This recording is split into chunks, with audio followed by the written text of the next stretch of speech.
You're listening to the Really Useful Podcast. This is the Tech Podcast for technophobes from makeuseof.com.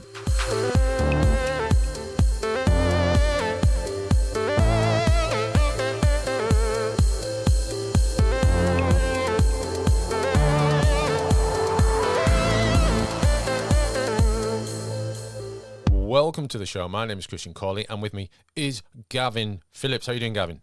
I'm doing very, very well, Christian. How about yourself, mate?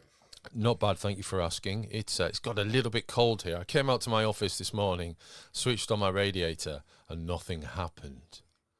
Oh my God. It's not the time you want it to stop happening already. It's not, given that I only intend to keep it on for a few hours while it's particularly cold, and then so I hope that the wood warms up or something for the rest of the day.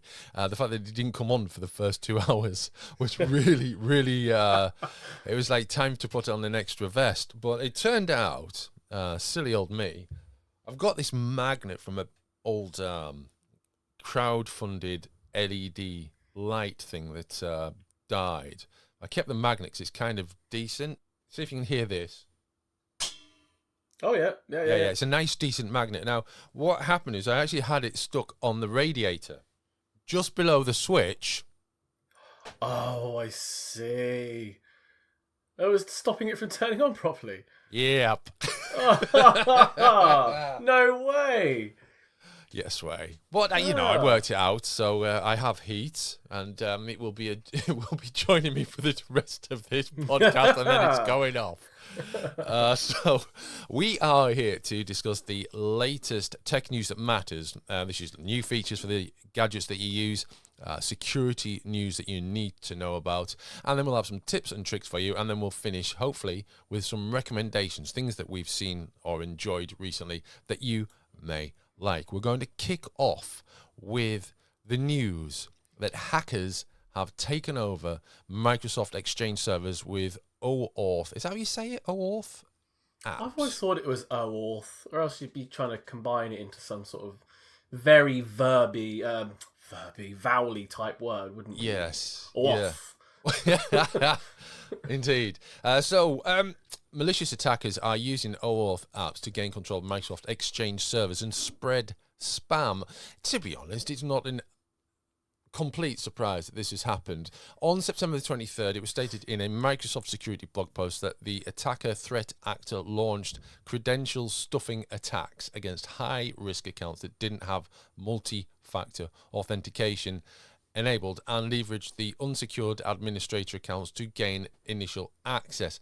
That is a very buzzwordy collection of words from the Microsoft security blog post. So basically what it means is that accounts that didn't have multi-factor authentication, SMS sending you a confirmation code or some kind of biometric element to it as well, were targeted and using the credential stuffing. They've got into these unsecured administrator accounts to subvert and spam people on those networks, which is, I'm going to be honest, it feels like one of those things that should be really obvious that this is going to happen.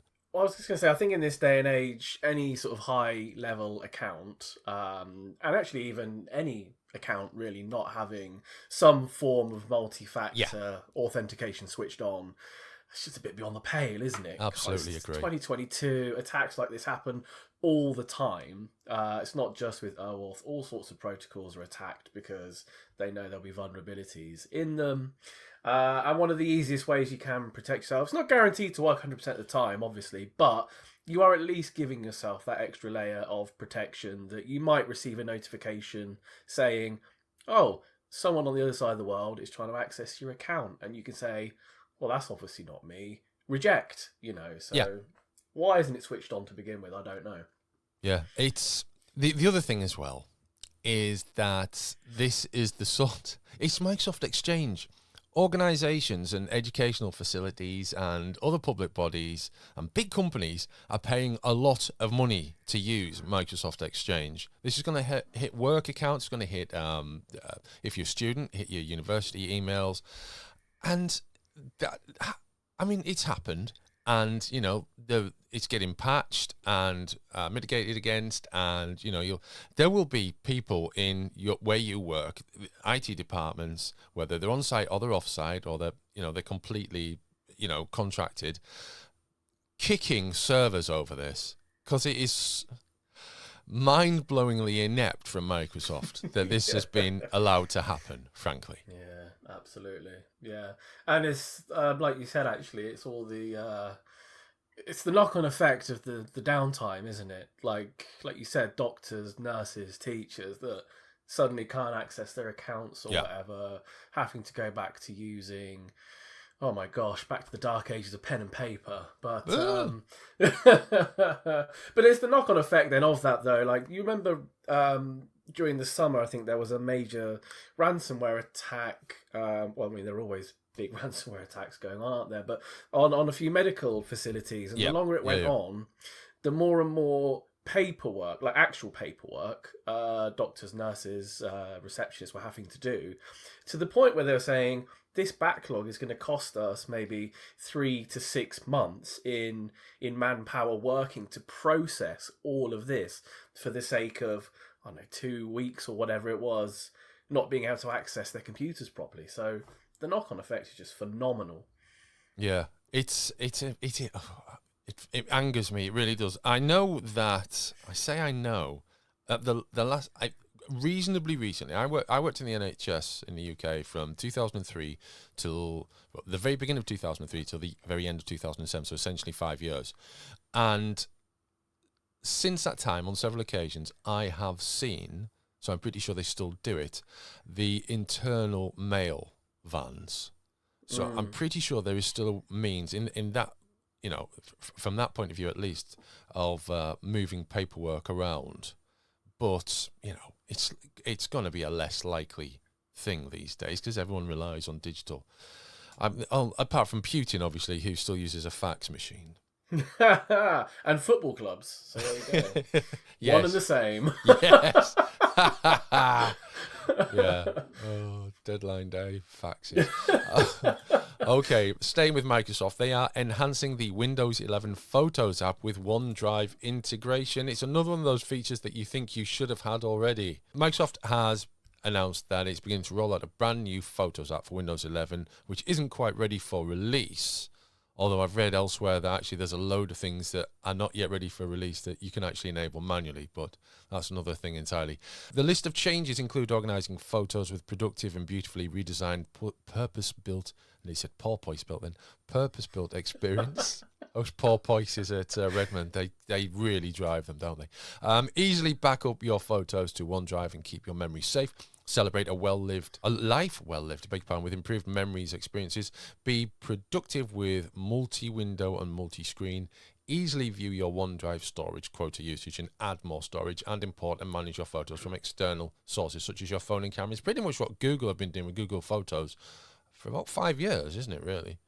Yeah, that was exactly what I was going to say. I've looked at some of the pictures that have come out from people using because it's available now in the Windows 11 Insider Preview developers channel. So those listeners that are on that, you can go and use it now, which means it will be on regular Windows 11 probably within the next month or two, basically. But yeah, the images that have come from it looks really similar to how Google Photos highlights recent things you've done or groups together specific types of images. So if you've been to a load of different beaches, it will throw all those together, that sort of thing. The app itself looks pretty nice, actually. It's definitely way better than it looks in Windows 10. It's the whole Windows 11 aesthetic with its, the round corners and a more sort of unified style, I think. I think it looks good, and when it arrives, people will be happy with it. Yes, hopefully. Anyway, we'll move on now. Busted! UK police arrest 17-year-old hacker in connection with the Grand Theft Auto 6 leaks, reports PC Gamer. We talked about this last week, Ben and myself, and we felt it was probably the biggest leak since Half-Life 2. However, I'm not advocating breaking the law, but I'm so impressed with this 17-year-old.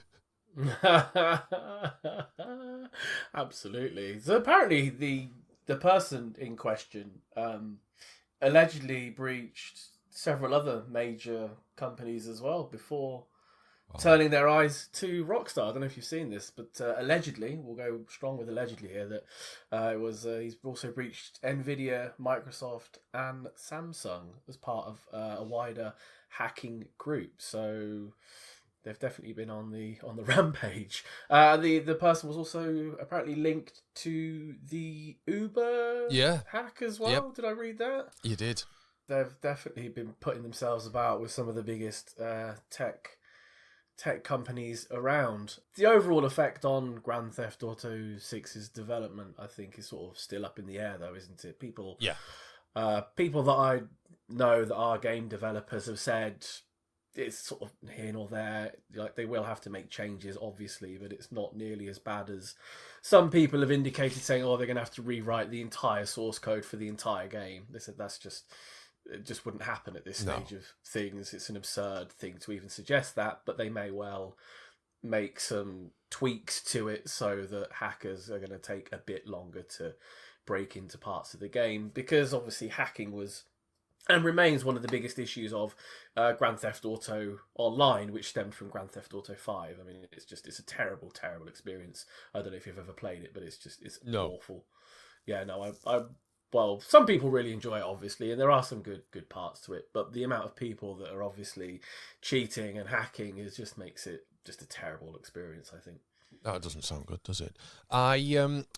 I mean, I should qualify what I was saying earlier. I am impressed that a 17-year-old has been able to do this. He obviously needs to account for his actions, but given his age, and he clearly has some sort of expertise in this, I do hope that someone is able to aid his rehabilitation with some sort of decent programming gig.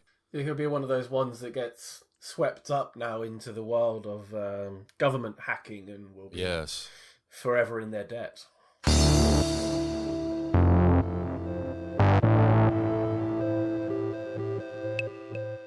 There are so many ways that you can get a job in tech. You don't have to start off by hacking massive games producers and leaking their wares online. No, there are other things that you can do. Even if you're not particularly techie, I've compiled a list of the IT and tech jobs that don't require any coding or programming knowledge. And I'm going to go through each of these very briefly, and then we'll have a little chat, myself and Gavin, at the end of this. So number one, you could be a designer, because coding can be an artistic trade in many ways, and graphic design is all about the look of a product or service. You could be a UX or UI specialist. That is the user experience and user interface development. How something looks, how people use it. That there's an individual design element to that, and we're talking everything from psychology and human-computer interaction, getting feedback, how things change when they're clicked, all of that sort of thing. Pathways through websites and apps, everything. You could be a business analyst. It might seem that software development is simple, but it all needs carefully managed with business analysis, which bridges the gap between customer needs and the work of the developer. You can also be a project or program manager, organizing everyone, rarely touching the source code, but instead ensuring that the priorities of the development are met. Technical writing. That's a job. I really wanted to do this at one point, and then I spoke to some people about it. Apparently, it is incredibly dull, but not as dull as testing. If your talents lie in crafting concise, useful prose, technical writing is one of the most abundantly available jobs in tech. You could be a system administrator. It's an IT job that doesn't require coding, but it manages everything from a very upper level, whether we're talking actual programming or any organization needs a system admin, basically. It requires a lot of clicking. You can do a little bit of programming, coding entry into things like Windows. It's called Windows Terminal now, isn't it? It is, yeah. Combined. The combined thing, yeah. Or you can just stick to clicking boxes and telling people to back up their data and change the password every month. It's up to you. Marketing and sales. Every tech company needs to make money, and a marketing and sales job at a tech company, if you don't have programming skills, is a good way in. You could be a tech journalist or a tech blogger, which sounds like an absolutely awful job, and not going to talk about that anymore. And software and game testing, as mentioned earlier, it can be dull because there's a lot of repetition to it. You're checking movements and motions, whether it's clicks in apps and checking menus work and run software correctly, or just doing that whole sort of going through a motion in a video game, ensuring things work correctly. There isn't any tearing, there isn't any walking through the scenery, any of that sort of thing. So yeah, there's plenty of tech jobs you can do without coding, isn't there, Gavin? There's loads, actually, yeah. I've got another one on your list, actually, Christian. Okay, yeah. There's various roles within cyber security that you don't need coding for. That's one of the big sort of misconceptions, and why a lot of people don't think about security, as a role, because everybody thinks, oh, you've got to be able to code and you've got to be able to hack, but there's loads of different roles within cybersecurity that don't require any coding skills or programming skills whatsoever. You could do network security, be an analyst. You could be, I can't remember the name of the specific role, but where you implement policies throughout your entire company, that sort of thing. But yeah, so there are so many different routes into the world of tech without having to code. I myself, I'm not very good at it at all. I can do a bit of HTML and a bit of CSS and maybe in a Linux terminal, I know a few commands. I know you're way more versed with Linux than I, but it's never ever held me back, and I've been working in tech now for around 10 years or so. Yeah, same here. I mean, my first step, and this is another one really, which isn't included, so we could knock it up to 11 really with not much effort, is just data entry. I started with data entry around, what year is it now? 20 years ago. In fact, probably 20 years ago this month, I was given a job at the company formerly known as British Steel, formerly known as Chorus, formerly known as, I think it was SSI at that point. Its headquarters is over the road from my house, and my mum worked there, and she got me a job there because I'd given up with trying to be professional barman. Seemed like a good idea at the time. So I got a job. Then my first tech job was text entry. Now 6 months later, I was that's when I got my first job in the NHS, which was a similar sort of thing. And then 18 months later, I was working in tech support. There you go. So it's a clear sort of pathway, isn't it? And I was going to say, actually, what's interesting about quite a lot of these roles that are listed is that you need no coding or programming skills at all to do them, to get into them. But you may find actually that once you do get into them, that you start learning stuff just because you're in that environment, because you'll maybe be exposed to things, not that you need to know it, but you'll end up sort of being able to look at bits of code or whatever and be like, oh, this does that, and I know what that function does, and that will help you on your way as well. Yes, absolutely. There's a thing called Ethereum. It's a cryptocurrency, and recently there's been a thing, and it's been appearing in newspapers and websites all over the place. Something called the Ethereum Merge. What is it, Gavin? What's merging here? Okay, so the Ethereum network for a long time was running on the well-known energy guzzling consensus algorithm called proof of work. And in cryptocurrency, proof of work is the thing that requires computers to use so much energy, because they're trying to match a unique hash, an alphanumeric string, letters and numbers, and all the computers connected to the network want to find the next hash, because if they find it first, they receive the block reward, which is, they get basically an amount of cryptocurrency for claiming the next block, and they also receive all the transaction fees contained within the block. Once the block is successfully found, they've matched the correct hash, that's when it's added to a blockchain. That's a very sort of basic overview of how a blockchain works. proof of work uses so much energy because the computers have to process so much data so fast, and there's so many competing computers. The Ethereum network decided several years ago that they didn't want to be part of this proof of work algorithm anymore. They wanted to switch to something called proof of stake. And now proof of stake works differently to proof of work, where instead of lots of computers all competing all the time to try and find the next hash, the network chooses a random computer that has said, I want to be part of the network. And it does so by the user putting some of their cryptocurrency in a cryptocurrency wallet and just telling the network, hello, I want to be part of the network. I've given some currency towards it. This is what I've called, this is the stake, that's what it's called. And the network says, yes, we see you, you are now part of it.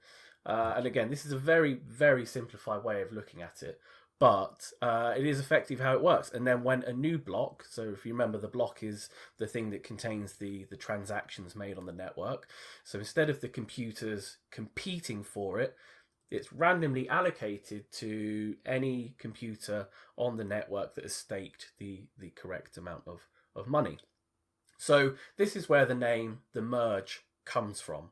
The Ethereum Merge was the merging of the original proof of stake blockchain with the new proof of stake blockchain, which had been running concurrently alongside it for a couple of years, waiting for this update to complete the process. And then on the 15th of September, the merge finally completed, and it was successful, as people hoped it would be.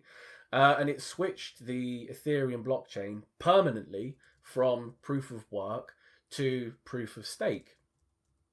So the immediate result of that was around a 99% reduction in the amount of power that Ethereum was using. So prior to the merge, they were using 100 and something terawatts of power per year, more than the countries of Argentina, more than the Netherlands. And obviously dropping that by 99% is an incredibly useful thing for world power consumption. But I would add that not everybody's happy about this, because many people view proof of work as the most secure form of blockchain, in that it's very, very difficult for a single person or a group of people to take control of it by controlling more than 51% of all of the cryptocurrency on that blockchain. But I think that's probably a discussion for another podcast. Sure. So this has happened, has it? Yeah, so this has happened. So the countdown actually started a little while back. The new proof of stake blockchain, which is called the Beacon chain, like I said, has been up and running for a while, but they set what's called a total terminal difficulty for the change to actually happen. And the total terminal difficulty is when the difficulty of mining all of the blocks that have ever existed on the proof of work blockchains reached a certain value. And once that number was hit, I don't even know how to say the number. In fact, it's so big. 58750 followed by 1, 2, 3, 4, 5, 6 sets of zeros. So if any listener could tell us how you actually say that number, that would be fabulous, but I don't know how to say it. Wow. So essentially it's efficiency, isn't it? It's making it making Ethereum more efficient in terms of power use. Yeah, that's the absolute biggest part of it. Yeah, it really is. Cryptocurrency is quite rightly received flack for using a phenomenal amount of power, and between Bitcoin, which still uses proof of work and won't ever change, and Ethereum, which now has, they were using around 250 terawatts per year to power their networks. Now that one of them's dropped off, it's obviously way better. But some of the other things that many people thought the change would do for Ethereum aren't going to come to fruition, at least not straight away. So a lot of people thought that the change would implement cheaper Ethereum gas fees. So a gas fee is like a small amount of money you have to give when you make a transaction on the network. And people really hoped that this switch would eradicate or drop the gas fees, and that's not going to happen, unfortunately. And the same thing for speeding up transactions. So on a cryptocurrency blockchain, on many blockchains, transactions aren't instantaneous. They can take up to 10 minutes to complete. And people hoped that that would reduce with Ethereum, but that's not going to be the case. So like you said, Christian, it really is all about massively reducing the amount of power that this blockchain is using.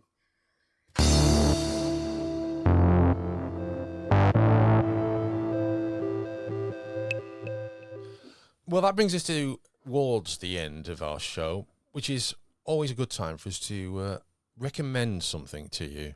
Gavin and I have both got excellent recommendations in store, I'm sure. Well, mine's a bit average. Depends on what you want to do with it. Shall I go first? Yeah, you go first. I think right. I've gone first last few times. So, yeah, you have. So I'll go first this time. So I'm going to try and make this as unboring as possible. Okay. Recently, I decided that I wanted extra storage on my computer. And I may have mentioned this in a previous podcast. But it has limited space. Now, this is a computer. This is an old computer. It's a workhorse. It's an Intel Core i7. It has an NVIDIA GeForce discrete graphics card. It was released in 2017, might have been 2015, can't quite remember. It also has an optical drive. Now, I have previously removed the optical drive and replaced it with a hard drive or an SSD, but I found that when doing that, it still had, that little pause that CD-ROM drives have between you clicking something and them coming in, activating. Well, I found that it had the same problem with that. There's some sort of setting, which I suspect may be hardware rather than accessible in the operating system or the BIOS. So I've kind of eschewed that option and opted to clone the disk that was in the computer. So because I'm using Linux, I use a tool called DD, but that doesn't copy the bootloader. And I was a little bit uncertain whether it would work or not. It didn't work. So when I swapped over after cloning, using a USB SSD drive thing to connect to it, and then a clone to that from the system drive, I found that it wouldn't boot because it didn't copy the grub bootloader. The same would happen with Windows, with the Windows bootloader. So I used CloneZilla. CloneZilla is absolutely amazing. Not just in the fact that it'll run off a USB stick or an SD card or a different USB drive and then manage the cloning of one drive to another. Not only just that it will also copy the bootloader section of the drive to the new drive as well, but just that it's so small and it's so effortless to use. So if you are in a situation, and I'm going to be writing this up as well, so there may be a show note for this recommendation, which is a bit unusual, but there you go.